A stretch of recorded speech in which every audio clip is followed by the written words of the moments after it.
अस्सलाम वालेकुम दोस्तों, आवां जो पंहिंजो अली हसन चढ़ड़ ऐं अवां ॾिसी रहिया आहियो मुंहिंजो यूट्यूब चैनल ऐं Facebook page Ali Hasan Chadhar fans. त दोस्तों ॻाल्हि कंदासीं ड्रामा सीरियल दौलाब जे बारे में। उन खां पहिरियां मुंहिंजे हिन चैनल खे सब्सक्राइब कयो, लाइक कयो, कमेंट कयो ऐं दोस्तनि ताईं शेयर कयो। त दोस्तों ड्रामा सीरियल दौलाब हिकु इनकलाबी ड्रामो जेको हिन वक़्तु तमामु ज़बरदस्त, कामयाब ऐं मशहूरु थी चुको आहे। हर दोस्त जी ज़बान ते ड्रामो सीरियल दौलाब जो नालो ई आहे ऐं दौलाब जी रिकॉर्डिंग जेका आहे तमामु ज़बरदस्त नमूने सां हले पई। 3 स्पेल जी जेका रिकॉर्डिंग आहे उहा मुकमल थियण वारी आहे ऐं हीउ ड्रामो तमामु घणो मक़बूल थींदो पियो वञे। ऐं ड्रामा सीरियल दौलाब जी जेका हीअ क़िस्त आहे इहा तमामु ज़बरदस्त थियण वञे पई, छो त हिन वक़्तु कूंज ऐं मंसूर ख़ान जो जेको क़िसो आहे उहो हाई लेवल ते आहे। हिन वक़्तु मंसूर ख़ान बि परेशान आहे त कूंज केॾांहुं वई आहे ऐं ककर वारा बि परेशान आहिनि त कूंज आख़िर आहे त किथे आहे।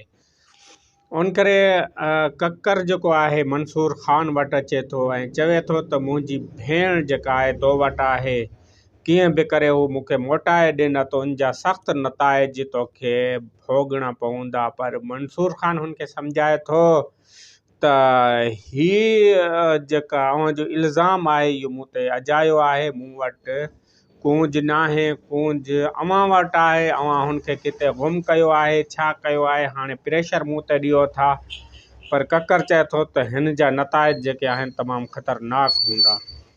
होॾां रईस शाहनवाज़ ख़ान बि हिन वक़्तु जेको आहे मंसूर ख़ान ते प्रेशर वधाए रहियो आहे ऐं मंसूर ख़ान हिन वक़्तु वॾो परेशानियुनि खे मुंहुं ॾेई रहियो आहे। हाणे हिन जी तनज़ीम जेका आहे उहा सुस्त रवि जो शिकार थी वई आहे ऐं हाणे ओॾों DSP जेको आहे उहो बि कंहिं बि तरीक़े इहो चाहे थो त मंसूर ख़ान जो क़त्ल थिए।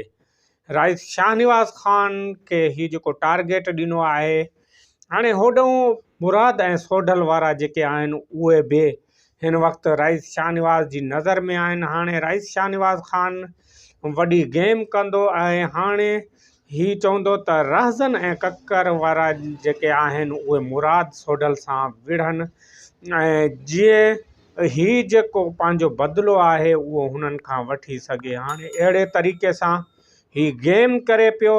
हाणे होॾों जेके मुराद वारा ककर वारनि खां जेका हुनजी भेण ककर सां शादी थियल हुई गोलपरी, उहा छॾाया आहिनि। उहो बि मसइलो हाणे हिते जेको आहे रईस शाहनवाज़ ख़ान हुन ते बि एक्शन खणंदो ऐं रईस शाहनवाज़ ख़ान जे घर में जेको मुराद वञी बेइज़ती कई हुई, हाणे उहो बि बदिलो वठंदो। हाणे होॾों मंसूर ख़ान जेको हिन जे ख़िलाफ़ु आहे, हिन जे ख़िलाफ़ु ॻाल्हाए थो। हाणे हीउ जेको आहे हिकिड़ो एटम बम थी चुको आहे। हाणे हीउ फाटण जी कोशिशि कंदो ऐं हीउ हर कंहिंखे पंहिंजी लिपेट में वठण जी कोशिशि कंदो। हाणे होॾों मंसूर ख़ान बि पंहिंजे जेका कोशिशूं आहिनि उहे तेज़ करे छॾींदो ऐं ओॾों जेका तनज़ीम आहे मंसूर ख़ान जी उहा बि पंहिंजे एक्टिव थी चुकी आहे ऐं चवनि था त मंसूर ख़ान ते जेको हमिलो थियो आहे हुन जी हू कोशिशि करे उन्हनि खां बदिलो वठण जी कोशिशि कंदा ऐं SHO ते जेको आहे प्रेशर वधाईंदा ऐं SHO खां उहो बदिलो वठण जी कोशिशि कंदा ऐं SHO ते टार्चर करण जी कोशिशि कंदा। अव्हां ॾिठो त पहिरें बि SHO जे ऑफिस में वञी उनखे हिरासा कयो वियो हो, पर हाणे ही वधीक एक्टिव थींदा। होॾों मंसूर ख़ान इहो नथो चाहे त मुंहिंजी तनज़ीम खे दहशत गर्द करार ॾिनो वञे, छो त हुन इनकलाबी नारा हया आहिनि। हाणे हू इनकलाबी थियणु चाहे थो ऐं इन्ही जे करे हुन तनज़ीम ते घणो प्रेशर आहे ऐं DSP ते बि मथों जो प्रेशर आहे त हिन तनज़ीम खे कहिड़े नमूने करे ख़तमु कयो वञे।